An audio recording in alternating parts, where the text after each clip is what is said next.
ଦୁନିଆରେ ଏକ ଅବହେଦାୟିନୀ ଶବ୍ଦ ଯାହା କେବେ ମଳିନ ହୁଏନି, ଏକ କରୁଣାର ହାତ ଯାହା ସବୁବେଳେ ଆଶୀଷ ଦିଏ, ଏହି ହସ ହସ ମୁହଁ ଯାହା ସର୍ବଦା ପ୍ରେରଣା ଯୋଗାଏ, ଏହି ପଣତ କାନି ଯାହା ସୁରକ୍ଷା କବଚ ସାଜେ, ସେ ହେଉଛି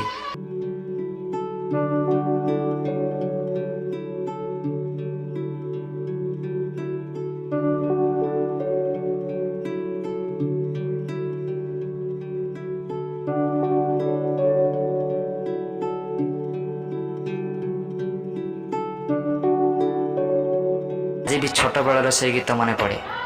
ମା ପରି ମୋର କିଏ ସେ ହେବ, ନାନା ଗୀତ ଗାଇ ଶୁଆଇ ଦେବ। ଦୁନିଆର ସବୁ କ୍ଷୀର ମିଠା ହେଇପାରେ, କିନ୍ତୁ ମା କ୍ଷୀର ସବୁଠୁ ମିଠା। ମା'ର ପଣତ କାନିରେ ମୁହଁ ପୋଛି ଦେଲେ ଶରୀରର ସମସ୍ତ କଷ୍ଟ ଲାଘବ ହୋଇଯାଏ। ମା'ର ଭଲ ପାଇବାରେ କୌଣସି ଛଳନା କି କପଟତା ନଥାଏ।